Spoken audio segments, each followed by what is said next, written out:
All right. Good afternoon, everybody. It's good to be with you, and I know that these two gentlemen here on my right and my left you've all seen before, and because we've had interviews both at the fire station and the police department. But the 4th of July, as everyone is aware of, is coming up very quickly next week, and I thought it would be a good time for us to get reintroduced to these two gentlemen because they're going to be busy on that day, that's for sure. And just go over some last minute rules because of how dry it is and the fireworks show that we're going to do. And we'll have a little bit of a history lesson because I'm gonna leave the two of them here for just a minute. I'm going to walk right back behind here and we'll talk to Mike Fincke, who is the person that actually is going to be doing the fireworks himself. So, Chief, tell us a little bit about just some of the rules that everyone should be sensitive to inside of the city limits on the 4th of July or any other day with fireworks. Right.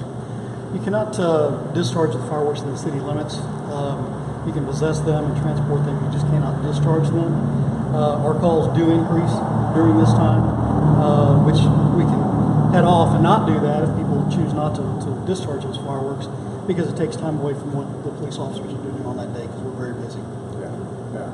But if you get a call, then what is the response? What's the action on the part of the police? We get the response, we'll travel there, and we'll locate the people that are discharging the fireworks. We will confiscate the fireworks and issue a citation for discharging those fireworks in the city limits. Okay. All right, good. I'm sure both of you have got some safety tips that you would probably like to offer anybody that's going to be viewing this live stream that we've got on Facebook. So, Doug, let's start with you. What kind of safety tips have you got for everybody out there? Well, Mayor, every year there are several injuries. I think somewhere around 11,000 injuries, and usually 3-4 deaths a year caused from fireworks. So, some of the major things that I think is parental guidance. If the younger children definitely need to have their parental guidance and make sure it's a good, safe situation. This year also, the county's not going to allow any of the missiles, fins, or sticks, anything that goes in the air to be shot because of the dry situation that we're currently in. And as Jim said, our call volume will go up. We know it'll go up, we just don't know how many calls we'll make during that time. But we know we will, as dry as it is, be making calls also during that show.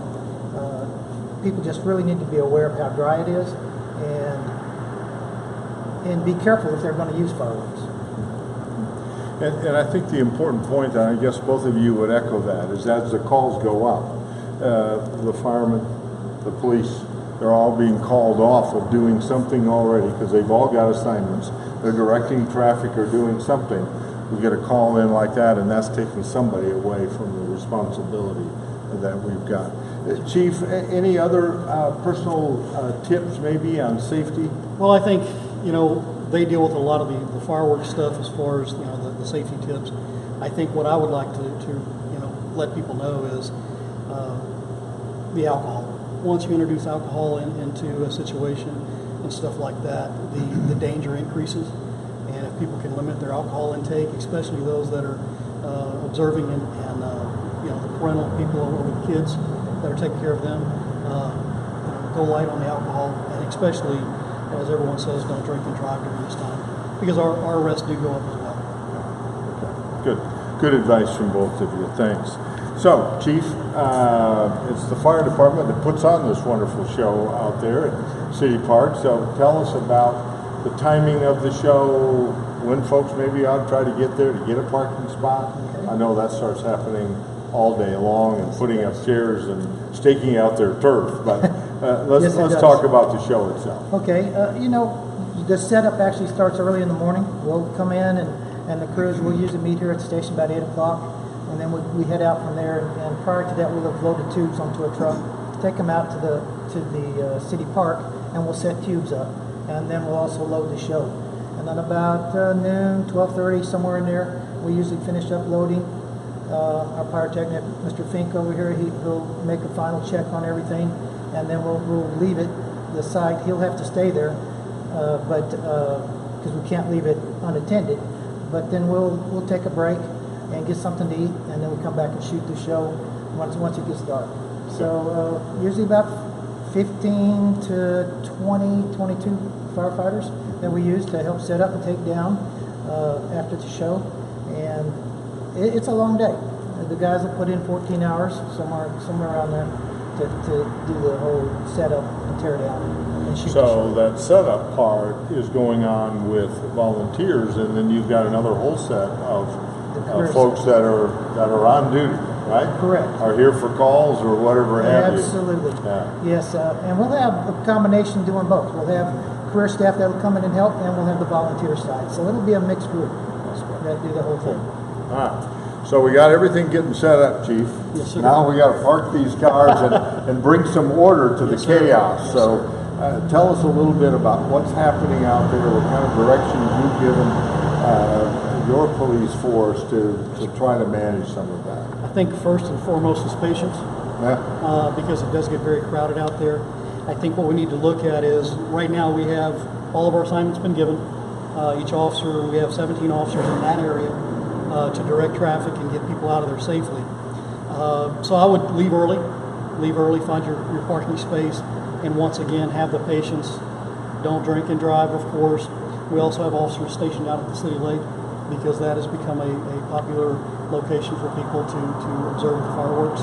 So we have officers out there.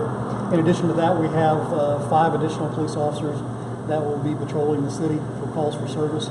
So it is a major undertaking for us as far as personnel, and sometimes people's patience can be thin. So just have the officers out there trying to do the best they can. Getting that many vehicles in such a small location, it's really a difficult situation. Yes, sir. Well, for both of you, make sure that we thank the firemen and the police force for all that they do. Yes, I understand the patients do get a little thin, but there's a whole lot of folks out there that really do appreciate exactly Yes, what sir. you do. So stay here. I'll be right back. I'm going to take a little walk with Holly, and we're going to go over here Yes, sir. and meet Mr. Fincke. So, hi, Mike Fincke. Hello, Mayor. How are you, sir? Good. Huh? So there's a lot of history here, Mike. There's been a lot of history, not only you as a volunteer fireman here in Boerne, but also your years of service at Castle Hills. You've been a resident of Kendall County, Boerne, your whole life. But tell us a little bit about how all of this got started and certainly how you got involved, other than sitting around probably with a cup of coffee and talking. Well, we were actually a couple of guys sitting down at the fire station saying there's nothing ever happened on the 4th of July in Boerne. And so we came up with this idea to do a fireworks show. And we did some research, found out what it took to get our license and everything. So there was 3 guys here in Boerne that started it out and did that, me being one of them. And then we kind of sold it to the Boerne Fire Department, volunteer fire department at that time, to host and do this show. And we thought, well, how are we going to come up with the money? And so we ended up at Burgers Fest Parade filling the booth. And so that started paying for our show. And as things went, we collected more money. Then the fire department ended up buying this electrical system that you see here in front of me. And then as it grew some more, there was, through the years, been some sponsors that helped pay for the show. And then the city of Boerne stepped up to the plate and ended up, now they pay for the show. I want to thank all of the volunteer firefighters, the paid firefighters here in Boerne, because they are a tremendous help. I could do it without them, but it would take me many more hours, as Chief Meckel was talking about. We can do it with everybody in about a half a day. If I had my skeleton crew like we normally do, it would take us from 8 o'clock in the morning till it's dark, when the show goes off. So, Mike, yeah, anybody can go out there and shoot fireworks, but to put on the type of show that is put on by the fire department, you've got a license to Yes, do sir. this, and you had to earn that and go through training and everything else. And so, hit upon that very briefly, and then show us the master control. Well, one of the difference with what the commercial show that we do for the city of Boerne is that these are Class B explosives. The stuff you get at the fireworks stands is not classified that. Chief Meckel might know. These have to be stored in an explosion-proof bunker when they're not in use, and that sort of stuff. The rack that I have in front of you right now, it's a mortar rack. This particular one shoots 5-inch shells. Now, the Boerne show has 3-inch all the way up to 8-inch shells. Okay. This being the midline. It will have over 1,000 shots, individual shells that will go off. The finale alone will have close to 500. This, in front of the mortar rack, is what we call a firing slat. So once the shell is loaded into the mortar tube, it has about a 3-foot fuse on it, and it has a squib port, which is what this is a squib, and it goes into that shell, and then that shell gets lowered down into that tube. Once it's down in there, then you take the wires off, and it just has 2 wires on it, and you just take and hook one of the wires in each side of this, and then of course there's wires that run off of this firing slat to what we see here is the control board. This particular control board can shoot up to 750 shots. Now, that being said, one shot may be 10 shells. So Boerne can continue to grow. And we've got it covered, right? We've got it covered, control right? Absolutely. And this hooks up to a simple 12-volt battery, like a car battery, that fires the system off. It's a very nice system. It has lights on it here, and it's a push button. And so as we're going through, when you fire a shot, the light goes out, and you go through 75. You flip another switch, you go through another 75 until we get to the end. Right now, we're using about half of the capacity of what this firing system could do. So the city of Boerne can put more money into it. But so simple that a couple of years ago you actually invited me down and I was pushing some of those buttons. That is correct. So even I figured that out, obviously with a great deal of instruction from you. Well, you know, when we first started started the show, we were actually using flares and hand lighting the show. That's how all of it got started before we bought the electrical stuff. So that 3-foot fuse has a small fuse on it that lasts 3 seconds, and then that 3-foot of fuse goes off in about that long. Snap your finger and the shell's gone. Let's go. Let's go. And you think that all of this got started, best your memory says, somewhere around 1986? I know it was in the 80s, Mayor, and whether it was 86, 87, I don't remember. I just know I've been doing it over 30 years. So that over 30 years. I understand that you were a volunteer fireman here in Boerne for about 35 years. You also were in Castle Hills as a full-time paid fireman, and you did that for, if I remember this correctly, 38 years plus a month plus a day. That's correct. Did I have that right? That's dead on. Okay. Remember, call Carol and tell her I I remember you telling me that. Thanks for what you do. Thank you. I appreciate it, Mike. Tell everybody to come out and enjoy the show. Oh, absolutely. We're going to do that right now. I'm going to go back over here to the 2 chiefs. So we've got the burn ban is on. Correct. That's one thing. But we've talked about safety. We've talked about logistics. We've talked about the timing and everything else. Here's your opportunity to tell everybody out there what kind of a day you'd like to have them on the 4th.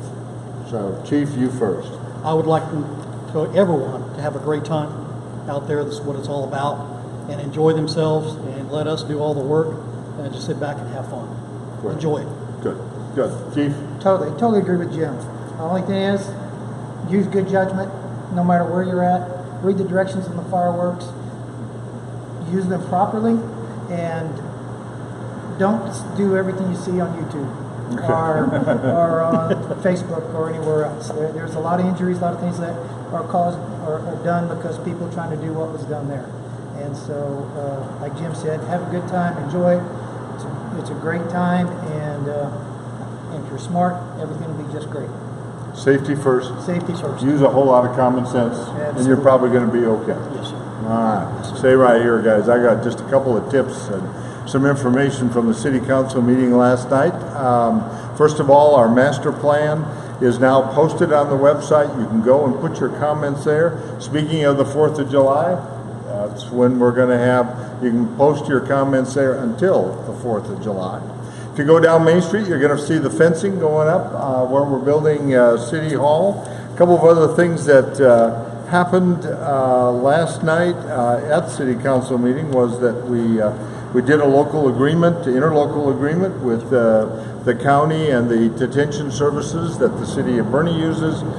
We also did our local interagreement with BISD, Boerne Independent School District, and our school resource officers.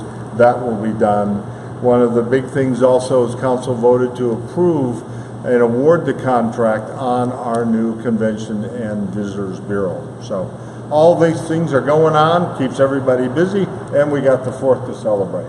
So thanks so much for being with us again today. Be safe, be careful. Thank you so much.